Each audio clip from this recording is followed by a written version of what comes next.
Esta era la voz de Jake el perro en las primeras temporadas de Hora de Aventura. ¡Es una cabra muerta, mi hermano! ¡Sus tripas están por todos lados! ¡Está cortada en cachitos, toda fea! ¡Ay, no! Es mi cobijita. La dejé aquí en la mañana. Y esta fue después de la quinta temporada. Lo que siento es que estás estresado porque todo es de dulce. Podemos notar una gran diferencia entre una y otra.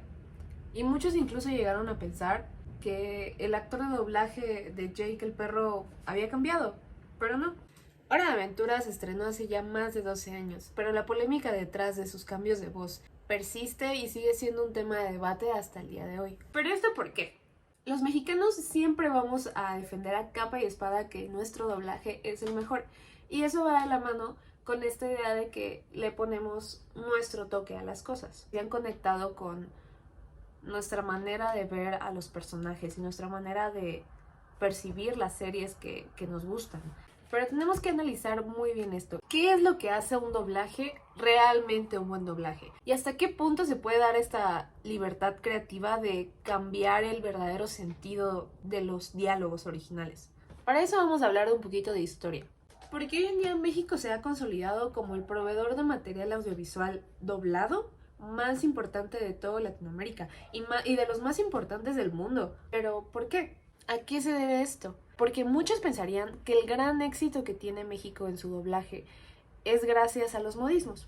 Los modismos son básicamente esa costumbre al hablar, ese hábito que se encuentra presente en todas las culturas. Básicamente son todas estas frases o todas estas palabras que no se pueden traducir literalmente, no se pueden deducir por la palabra en sí. Un ejemplo de esto podría ser el estar triste. Un mexicano no dice estoy triste, dice estoy chipil, estoy agüitado, estoy bajoneado, estoy achicopalado.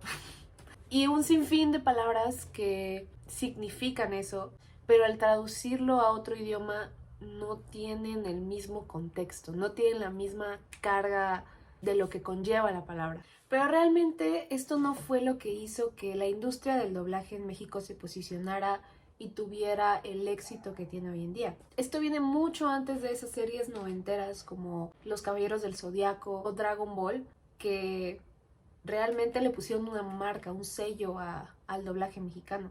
Cuando empresas como Warner Brothers querían expandir su público y querían que sus proyectos audiovisuales tuvieran una recepción mucho más grande, más allá de su país de origen. Así que vieron la manera de poder exportar sus películas a otras partes. Pero se encontraron con un problema grave para América Latina, y esto era el analfabetismo. Los subtítulos no eran una opción, así que la solución fue buscar voces para que pudieran doblarlas al español. A diferencia de otros países como España, por ejemplo, en el que se ceseaba mucho al hablar, México era un país, refiriéndose al acento de la Ciudad de México, era una manera de hablar muy neutral para los productores de Warner. Desde ahí empezó esa fijación hacia México, esa fijación a que fueran mexicanos los que doblaran las películas y las producciones audiovisuales de ciertas compañías. Así que se fue consolidando el acento neutro, que básicamente es un invento, porque realmente dentro de la República Mexicana hay muchísimos acentos. Dentro de la misma Ciudad de México hay aún más. Esto surgió básicamente por una necesidad en concreto. Básicamente era que fuera rentable cualquier producto dirigido al mundo de habla hispana, por lo que se trataba de doblar de una manera entendible y digerible para cualquier hablante hispano. Esto obviamente tenía que ser libre de modismos y lo más neutral posible. Y pues resulta contradictorio porque muchas de las series animadas más populares de Latinoamérica, dobladas, justo tomaron mayor popularidad al momento de llegar a Latinoamérica por ese tipo de doblaje tan característico, con dobles sentidos y modismos y chistes que solo en esta parte del mundo se podrían entender. Pero poniendo el ejemplo más popular respecto a esto fue la serie animada Don Gato y su pandilla. Esta serie cobró muchísima popularidad gracias a frases adaptadas a la cultura del país. A esto último se le llama localización, que básicamente, como la misma palabra lo dice, es localizar en el producto o en el servicio original las modificaciones o adaptaciones necesarias para crear uno nuevo, pero basándose en este original, para que éste pueda comercializarse más fácil en otras partes del mundo. Así que regresando un poco a esta contradicción de la que hablaba, de lo que se suponía que era un buen doblaje, tenemos que tener en cuenta dos términos a la hora de hablar de modismos, más específicamente de mexicanismos, que básicamente un mexicanismo son los modismos pero que se hablan en México, y son los diacrónicos y sincrónicos. Los modismos diacrónicos básicamente son todas estas palabras, todas estas frases que se originaron en México, pero su uso no se limita a la región, sino que se extiende a más regiones del mundo de habla hispana, en particular en países de América Latina. Mientras que el segundo término, los sincrónicos, son estas palabras y estas frases que se originaron en México, pero se restringen solamente a esta área, incluso a una región específica del país. Y esto pasa muchísimo con, por ejemplo, la manera de hablar entre un estado y otro, o una región del país, por ejemplo, el norte o el sur o el centro. Cada uno tiene una manera específica de hablar, con un acento específico y con palabras que en otras regiones de México no se hablan, como mencionaba anteriormente. De aquí parte lo necesario para romper con esta contradicción del doblaje. Para dejar más claro todo esto, vamos a poner dos ejemplos sobre la mesa. El primero... ¡Órale! ¿Qué sucede aquí? ¿Por qué está todo de cabeza? Solo volaba y... ¡Ah! ¡Gunter! ¡Te volviste, reggaetonero! Bueno. Esta frase se volvió tan popular en su momento que se convirtió en un meme total de la serie. Y no solo para México, sino para toda América Latina. Y aquí es donde se puede identificar de la mejor manera un modismo diacrónico. La cultura del reggaetón es algo que en toda Hispanoamérica es conocida y es algo que ni siquiera nació en México, pero es una parte de la cultura hispana que cualquier persona, independientemente del país, puede llegar a conocer. Mientras que, por ejemplo, regresando al tema del inicio del video, llegaba a tener muchos modismos sincrónicos, como por ejemplo... Bueno, pues échale los perros, compadre. Para un mexicano, esa frase es lo más normal del mundo. Podemos entender claramente que Jake se refería a que le coqueteara fin a la dulce princesa, pero realmente para una persona fuera de México no queda tan explícita esa frase, y la idea principal del original se pierde. Sí es bien sabido que en la subtitulación lo primordial es la fidelidad a la obra original y en el doblaje la recepción y el destino es lo que son favorecidos. Ciertamente esa adaptación va dirigida a una audiencia culturalmente diferente, pero en el caso específico, el doblaje mexicano para América Latina, esa parte tiene que ser súper bien cuidada, porque por ejemplo en España se pueden dar ciertas libertades creativas en las palabras que expresan, pero porque el doblaje solo va dirigido para España, a diferencia del doblaje mexicano, en el que su público es mucho más extenso, por lo que los mexicanismos tienen que ser muchísimo más cuidados. Entonces, ¿por qué desde un inicio se empezaron a usar? Pues porque mucha de la cultura pop mexicana estaba presente en toda Latinoamérica. Esto gracias, en un principio, a la época de oro del cine mexicano. De ahí series como El Chapulín Colorado o El Chavo del Ocho fueron muy bien recibidas en países como Colombia o Argentina. Entonces muchas de las frases que ocupaban ahí y muchos de los chistes se fueron adaptando también a la cultura no solo mexicana, sino de Latinoamérica. Esto dio pie a que se pudieran usar muchos de estos ya modismos diacrónicos en series animadas modernas.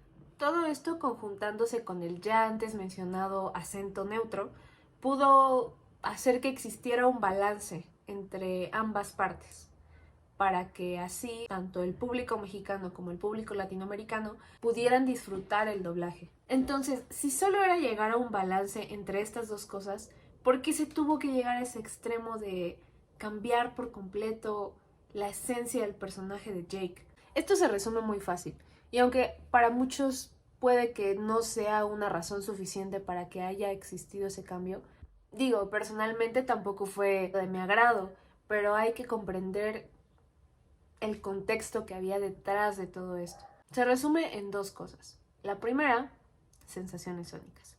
Esta empresa fue la que durante muchísimos años fue la encargada de crear los momentos del doblaje mexicano más memorables para las series animadas de Cartoon Network. La segunda, Pendleton Ward, creador de la icónica serie.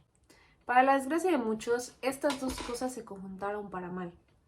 Primero, hubo una decadencia en sensaciones sónicas, y el dueño de Gerardo Suárez, decidió vender la totalidad de sus acciones de la compañía y se nombró a la cantante Claudia Urbán como la nueva directora y gerente general.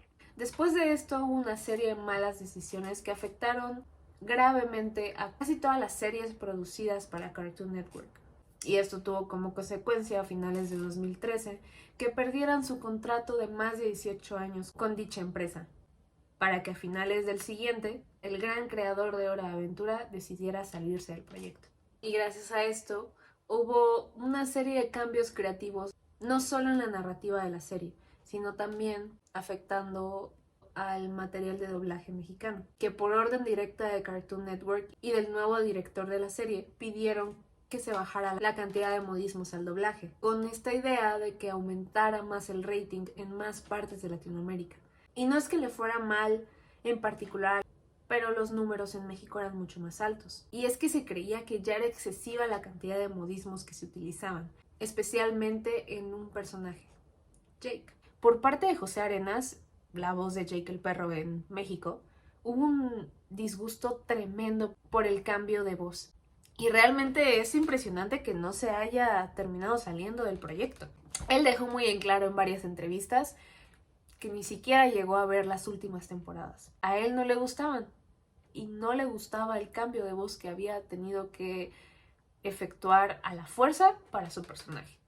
Porque sí es una realidad que la voz del personaje influye muchísimo en la perspectiva que vas a llegar a tener ese personaje. No es lo mismo el personaje de Jake el perro en las primeras temporadas que después en la sexta, cuando repentinamente hay un cambio de voz.